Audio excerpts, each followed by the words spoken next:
আম্মু কাইন্দো না, আমি আসি তো। আব্বা জানের বেড়াগিরি আমি এখনই ছুটিয়ে দিচ্ছি। ওই আব্বা, তুমি আমার আম্মারে মারলা কেরে? দাঁড়াও, তোমার একটা ব্যবস্থা করতেছি। আমি এখনই পুলিশ স্টেশনে ফোন দিতেছি, পুলিশ এসে তোমাকে ধরে নিয়ে যাবে। তুই মনে হয় ভুলে গিয়েছিস আমি তোর বাবা।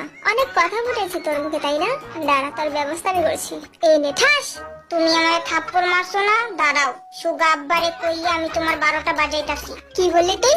সুগা আব্বা, তাই না? তোর আব্বা ডাক আমি দেখাচ্ছি। ঠাস।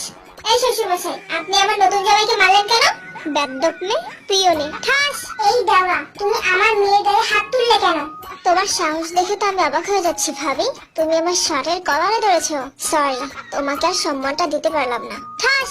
দেওয়া, তুমি আমাকে থাপ্পড় মারলে? সুগা বিলের বাচ্চা, শয়তান বিলে কই তুই? দেখ, তোর ভাই আমার গায়ে হাত তুলছে। জাকুব ভাই আমার তো দেখতে অনেক ভালো লাগতাছে। আজকে সবার কাছে কাও তুই থাপ্পড় মেরে উড়াই দিতাছ। দাঁড়া, তোর লাগি বৃষ্টি লই আই। গাছের কাওয়াতে এখন আমি উড়াবো।